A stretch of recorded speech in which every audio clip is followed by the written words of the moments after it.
When I was younger, I asked my parents if I could take up martial arts. Instead, I was offered ballet, even though I had no particular interest in it and hated the outfits. I regret that I was steered away from the thing I really wanted to do, especially since it was because fighting sports were not considered appropriate for little girls. I've spoken with male friends who showed early interest in things like ballet and were often forcibly discouraged. The reasons were similar: dance was too girly and not something boys were supposed to like. Related Schneider: taking precautions isn't blaming the victim, these are just two small anecdotes that reflect a much larger, far more systemic problem. You've likely heard or read the terms patriarchy and even toxic masculinity before. Perhaps you've dismissed them as meaningless buzzwords used by us social justice warriors, meant to cause division and harm. The opposite is true. When we call out the problems of a patriarchal culture, of the harm done by toxic masculinity, we are not condemning men as a whole. Patriarchy does, in fact, hurt everyone, even men. My fellow columnist Christian Schneider recently wrote a piece talking about his young daughter's request to learn to box and how he enthusiastically supports her. He's right to do so. We should all want our children to show interest in things that promote both physical and mental health.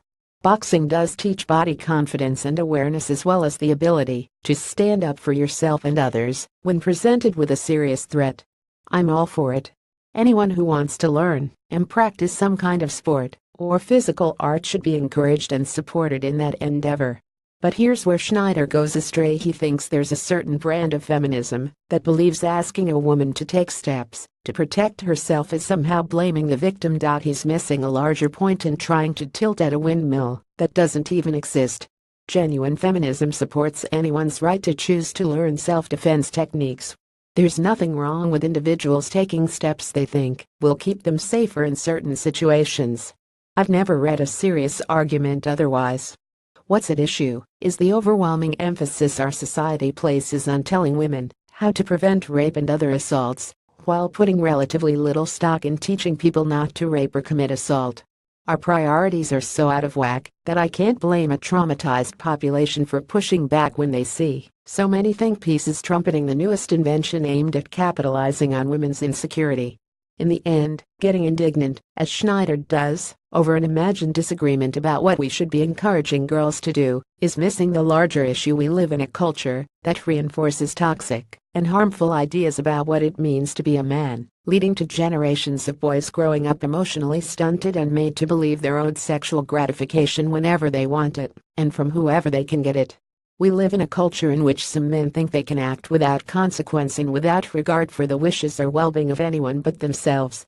A world in which they aren't allowed to have feelings or find emotional support in close friendships with other men and women, leaving them to think that the only way to find it is through a romantic relationship with a woman.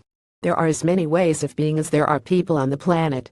Yet we persist in shoving people into ill-fitting boxes, creating an environment where women, LGBTQ people and people of color are forced to waste emotional energy planning for the whims and rages of men. That's why some of us get so angry when more weight is added to an already heavy load. Instead of arguing with us about that, Schneider and others of a similar mind would do well to understand that there are cultural systems that need to be dismantled. So yes, let boys do ballet and let girls box. Even those small choices can make a difference. Emily Mills is a freelance writer who lives in Madison. Twitter @Milbit, email emily.mills@outlook.com. Read or share this story.